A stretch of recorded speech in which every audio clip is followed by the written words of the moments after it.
But I do want to bring on our first guest. He's a magnificent young man. Nobody else has aroused so much passion during the decade of the 60s. I have known him almost from the beginning. He came to New York first as a brash, arrogant, obnoxious youngster. Nothing about him has changed. Except for the palpable decline in his pugilistic skills, because once he was a very great fighter, now he is a worn relic of the past, a faded hero of yesteryear, living off weak opponents at the moment, but still mouthing words that he can no longer employ the skills to back up.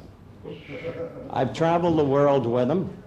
I've seen him alienate nation after nation with his braggadocio, and he still proclaims to be that which he is no longer, the heavyweight champion of the world. So I am going to bring out, in all of the futility that emblazons his current efforts, the former heavyweight champion of the world, Muhammad Ali.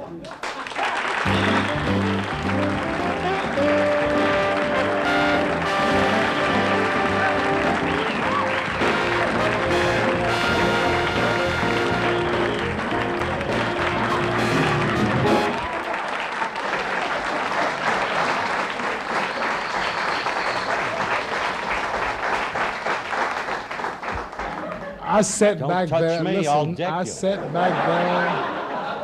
sat back there and I listened to every word you said. Howard, every time you open your mouth, you should be arrested for air pollution.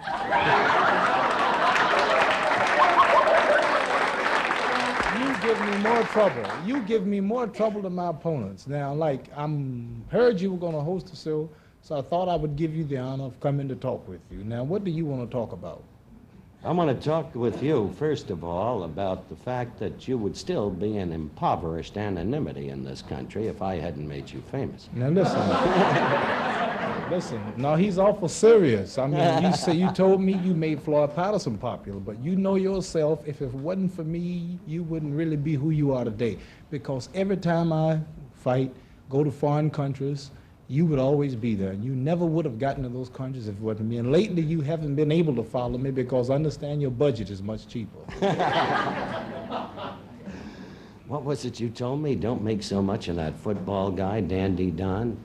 We're still the #1 act. Is that what you told me when you were in training for Frazier? When was that? When you came to the pool at the Americana Hotel and said, "Where's the white guy giving me all the trouble?" You Jewish.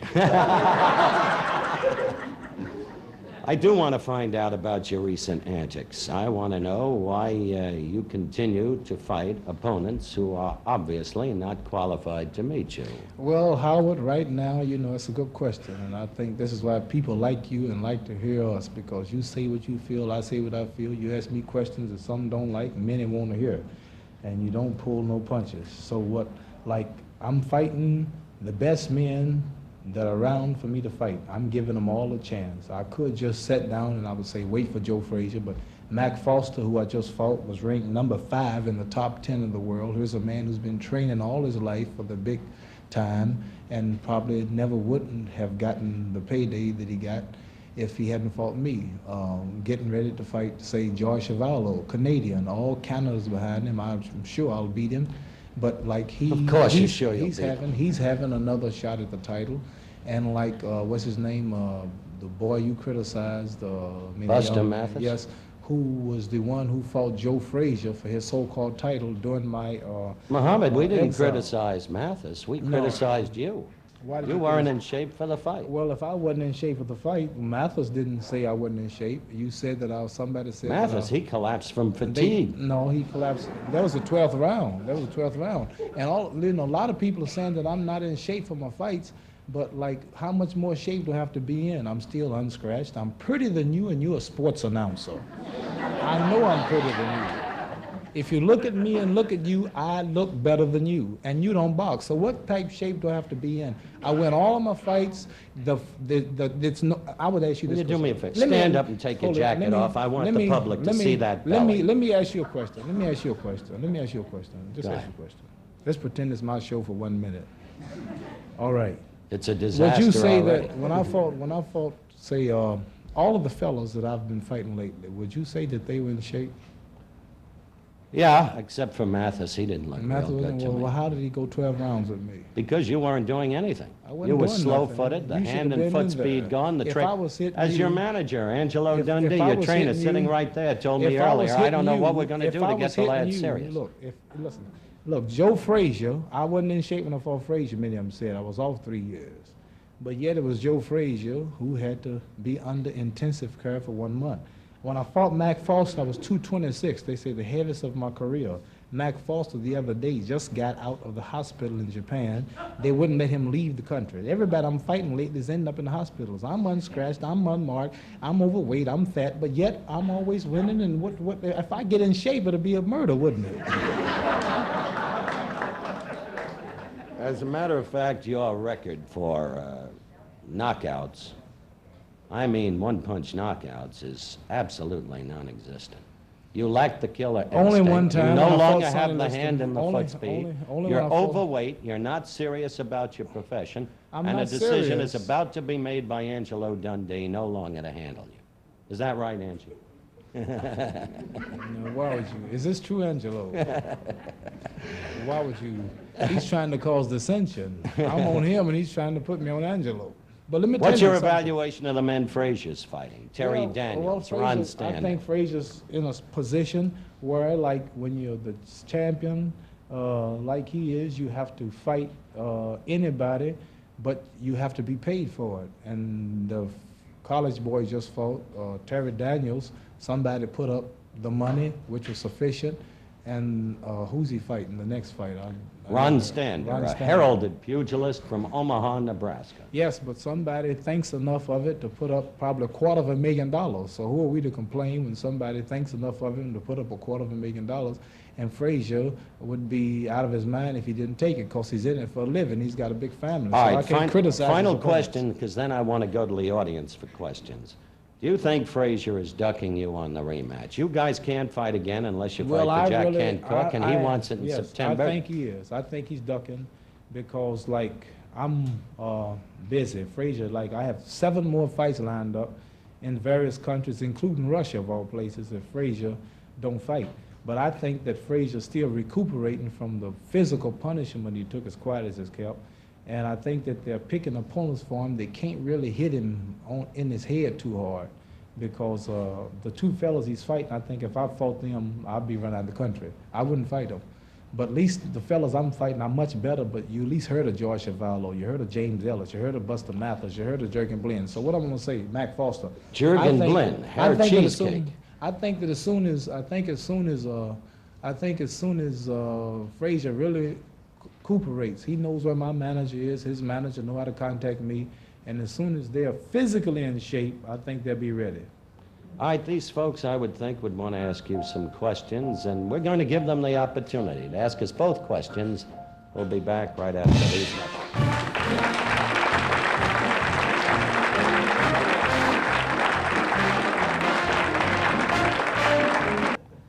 I think maybe you're about to face some people who'll prove tougher than Frazier for you, Muhammad. You up to the challenge?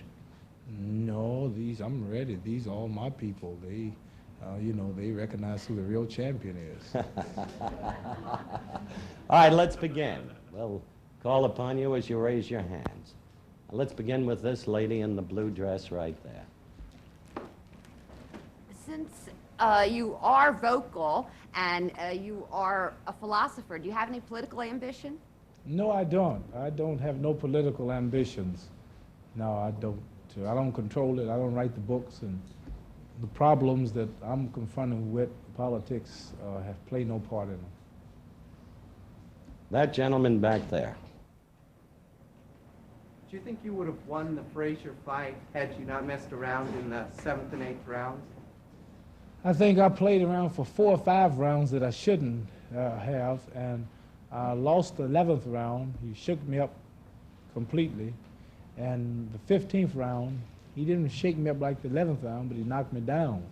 And I was right up at the count of 3, but you lose a round when you're knocked down. So I know at least 6 rounds that I lost, but I think I won 9. I think that if the fight was judged round by round, punch by punch, and compared to the physical damage done to both fighters, there wouldn't have been no doubt that I won. But since the tax situation being like it is, it ain't really bad that we get 2 chances. This gentleman right here. Have you ever had any regrets about not going into the Army? Not really, no. Mr. Cossell, I'd like to know what Joe Namath is really like. What Joe Namath is really like? He's a sensitive young man, very bright, who's got a great deal of charisma. He and the gentleman to my right are the 2 great names, stars of their time. They fill a room by their very presence. He's also a swinger, and he likes young women who look like you. This young lady right here. Hold on till we get that room over there. All right, have you ever been an athlete? Have I ever been an athlete? Depends upon the form, dear. But I was all Eastern Parkway in Brooklyn and stickball for 7 years. Were you ever in top physical condition now? Can you judge So how him? can you say he wasn't in? Was I ever in top physical condition? Can you judge him? Let me tell you something. In May of 1966, when Ali was about to go against Henry Cooper for the 2nd time and was in training over there, I trained Cooper in the Thomas A. Becket gym.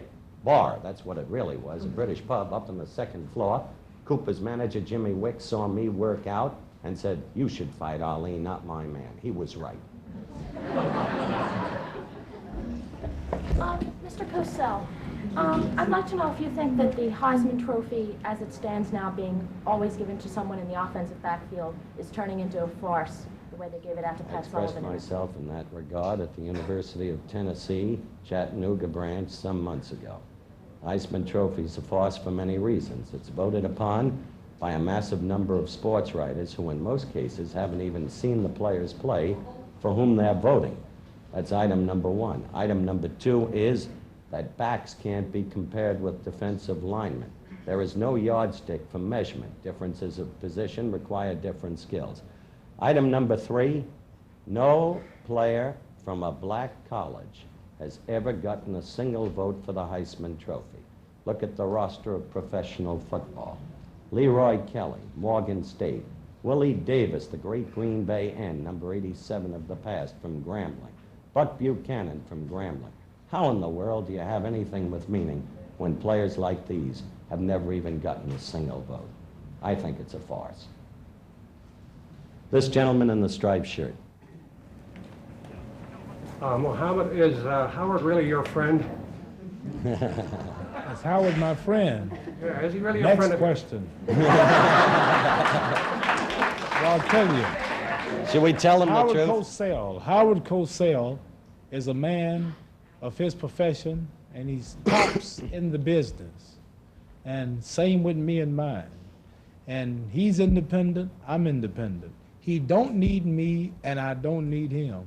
He speaks his piece, I speak mine. He respects me, I respect him. But I can't say he's my friend. How